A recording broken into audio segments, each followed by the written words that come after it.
compañeras y compañeros diputados, vamos a iniciar la discusión de una iniciativa, más bien de un proyecto de decreto que pretende modificar el artículo primero transitorio del decreto que aprobamos hace poco, el día 3 de septiembre de 2012, con objeto de que esa reforma sea aplicada en el siguiente proceso electoral, es decir, en el del 2016, no en este que está ya por iniciar. Con esta modificación,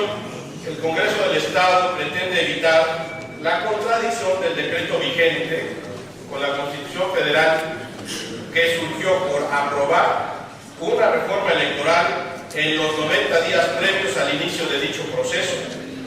situación que se encuentra prohibida en el artículo 105, fracción segunda, penúltimo párrafo de la Constitución Federal. Por tanto, mediante la reforma del día de hoy, que el día de hoy se pone a nuestra consideración, se intenta dejar sin materia la acción de inconstitucional número 48/2012 al pretenderse cesen los efectos de la norma impugnada. Compañeras y compañeros, es verdad que la Suprema Corte de Justicia de la Nación ha señalado que la acción de inconstitucionalidad es improcedente por cesación de efectos de la norma general impugnada cuando ésta ha sido reformada o sustituida por otra. Es decir, con palabras claras, la Corte ha dicho que cuando una norma impugnada sea modificada, corregida, ya no debe ser analizada la acción de inconstitucionalidad correspondiente, toda vez que la transgresión no resulta actual al momento de resolver el medio de control. Eso ha establecido la Suprema Corte a través de su jurisprudencia. No obstante, hay que precisar que también la Corte ha establecido la excepción a la situación descrita anteriormente. Cuando una norma, a pesar de ser modificada, corregida, continúa teniendo efectos para el futuro, tal como en el caso concreto acontece debido a que está modificando su aplicación hacia el año 2016. Por tal situación, hay que poner en duda si la nueva modificación que se propone resolverá la inconstitucionalidad que al día de hoy guarda, sin lugar a dudas, el decreto del 3 de septiembre al entrar en colisión directamente con el texto constitucional, al comprobarse la violación real, directa y concreta al texto constitucional, al ser esta una norma que incide en forma inmediata en la preparación del proceso electoral y además al continuar surtiendo sus efectos en el futuro. Entonces debemos preguntarnos, ¿realmente con la sola modificación de la aplicación del decreto, es decir, realmente con la sola modificación del artículo primero transitorio, se enmienda la violación constitucional? Vale la pena citar la jurisprudencia. Cito textualmente: frutos de actos viciados. Si un acto o diligencia de la autoridad está viciado y resulta inconstitucional, todos los actos derivados de él, o que se apoyen en él, o que en alguna forma estén condicionados por él, resultan también inconstitucionales por su origen, y los tribunales no deben darles valor legal, ya que de hacerlo, por una parte, alentarían prácticas viciosas, cuyos frutos serían aprovechables por quienes las realizan, y por otra parte, los tribunales se harían en alguna forma partícipes de tal conducta irregular al no otorgar a tales actos valor legal. Esto, hasta aquí la cita de la jurisprudencia de la Suprema Corte. Además, compañeras y compañeros, la modificación que al día de hoy se discute no dejará de lado el estudio y pronunciamiento que realice la Suprema Corte de Justicia de la Nación sobre la acción de inconstitucionalidad 48/2012, debido a que la contravención al marco constitucional no solamente se basa en el artículo 105, fracción segunda, penúltimo párrafo de la Constitución Federal. Como todos ustedes saben, por el contrario, la acción de inconstitucionalidad también se promovió respecto del inconstitucional proceso legislativo y de la contravención a la jerarquía normativa del Estado, debido a que el Congreso omitió modificar el artículo 3, fracción segunda, párrafo quinto de la Constitución Política del Estado Libre y Soberano del Pueblo.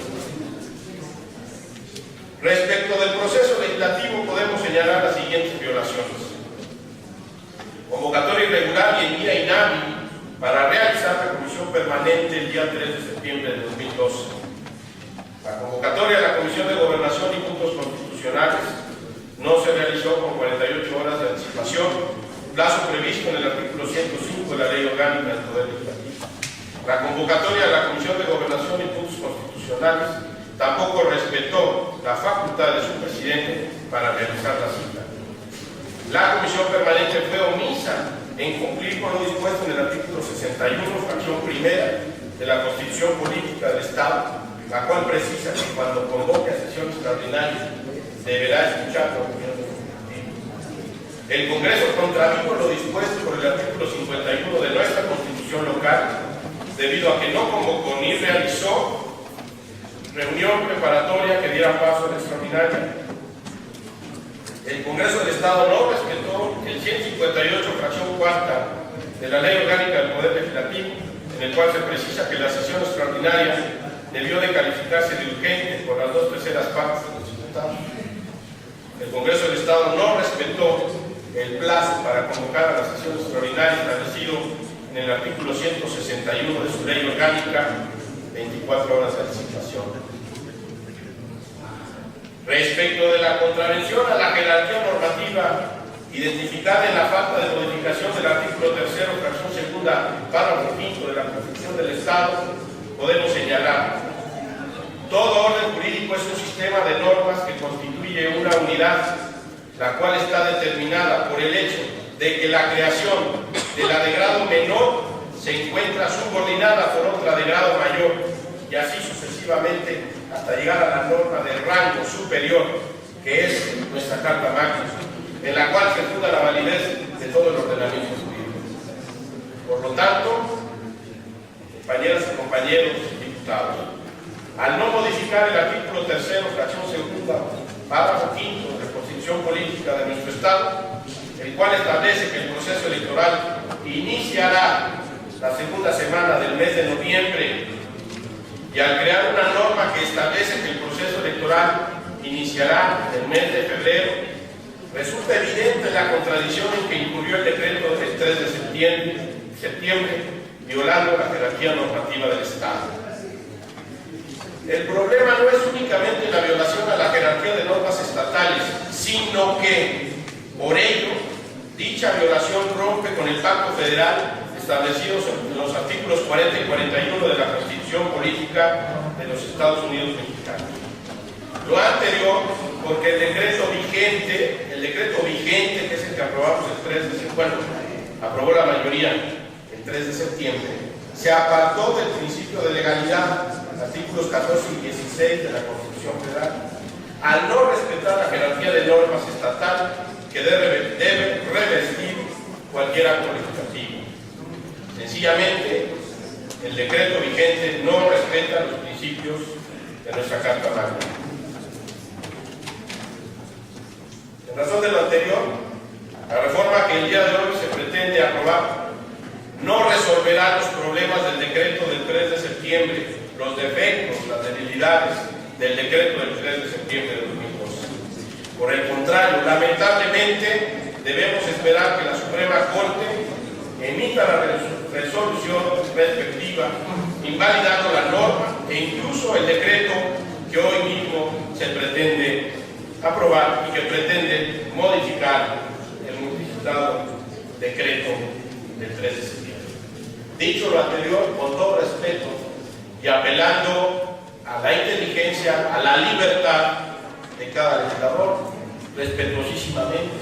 les solicito a ustedes que votemos en contra. Muchas gracias.